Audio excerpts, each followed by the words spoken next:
Magandang araw mga kaibigan. Sa video na ito, ituturo ko sa inyo kung paano magtanim ng kamote mula sa paghahanda ng lupa hanggang sa pag-ani.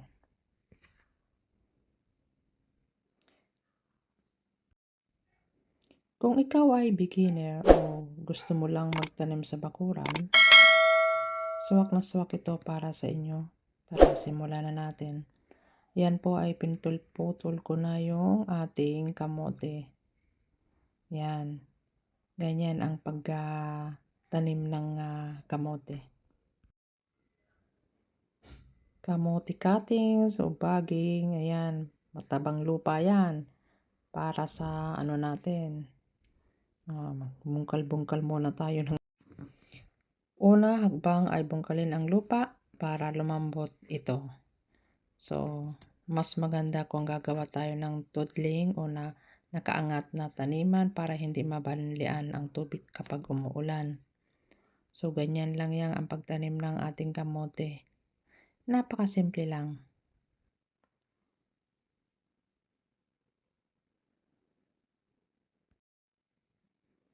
Ibaon ang kalahati ng baging sa lupa. O, ganyan. Kasla ka lang agay-ayam, ti pagkwati daga o kasta. Siguraduhin na may pagitan ang bawat tanim ng mga isa o talampakan para may space nang lumaki ang ugat niya. Kasi ang kamote, dumadami at dumadami yan.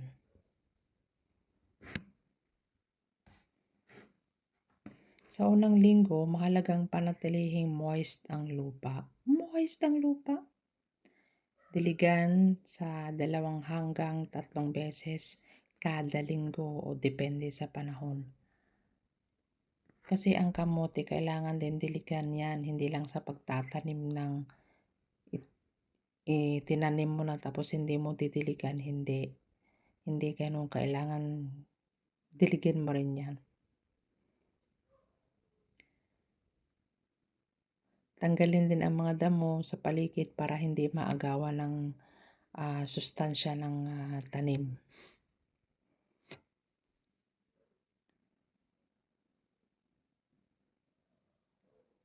Pagkalipas ng 3 hanggang 4 na buwan, so pwede na itong anihin. Gusto mong salad o dinengdeng, laswa, o pwede na yan, libre na. O, di ba?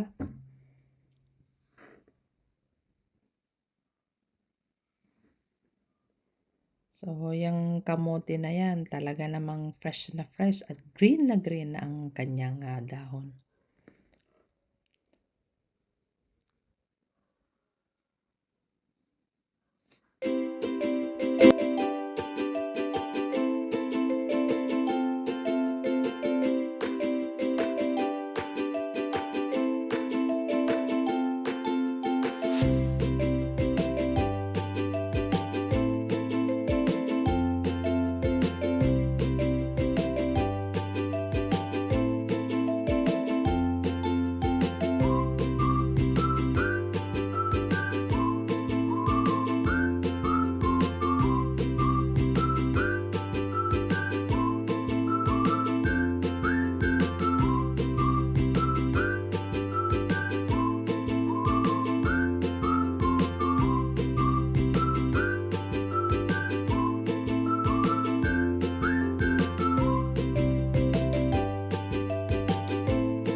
So, ayan.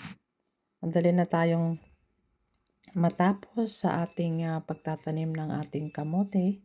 At yan ang step by step na pagtatanim natin. At kung may natutunan kayo sa video na ito, ay huwag kalimutang mag-like, mag-comment at mag-subscribe para sa mas marami pang gardening tips natin. At ay naiinitan na ako dyan kasi nga ang init kung sa totoo lang. Mainit, walang sombrero. Nakalimutan ko kasi yung sombrero ko malapit lang naman dyan sa bahay. So tinamad na ako magpunta sa sa bahay. Kaya tinodo-todo ko na. At nag-i-enjoy naman akong magtanim nga naman. So pati sombrero nakalimutan ko. Ang haba pa naman ng mga damo dyan. Basta pag ako ang nagtanim ng mga talaga mga gulay ay talagang ako ay matuwang-tuwa naman. Lalo na't patay nakikita mo yung pinagpaguran mo na may result siya na maganda. So natutuwa talaga ako. Kung gusto mong maggulay, mag-iisip ka kung anong gugulayin mo sa paligid, so nandiyan lang. Marami kami talagang gulay dito sa probinsya ay kompleto talaga. Basta masipag ka lang, pero kung tamad ka, wala kang aanihin. So ganyan lang talaga ang buhay natin. Kailangan tiyaga-tiyaga lang. So ayan. Malapit na tayong matapos. Parang natinik pa nga ako dyan So nakikita nyo yan. Yan ang kalamansi. Maliit yan na kalamansi pero maraming bunga yan. Yan ang tinatawag na na kalamansing putot. Picture pa ako dun. Kalamansing putot daw. May tanglad pa kami dyan. Kompleto ba diba? Yan ang tanglad namin. Gusto mo magtola. Magtola. Parang Bisaya. Good nun. So hanggang dito na lamang ang ating video at sa susunod ulit. Sana nagustuhan nyo ang aking share na video namin.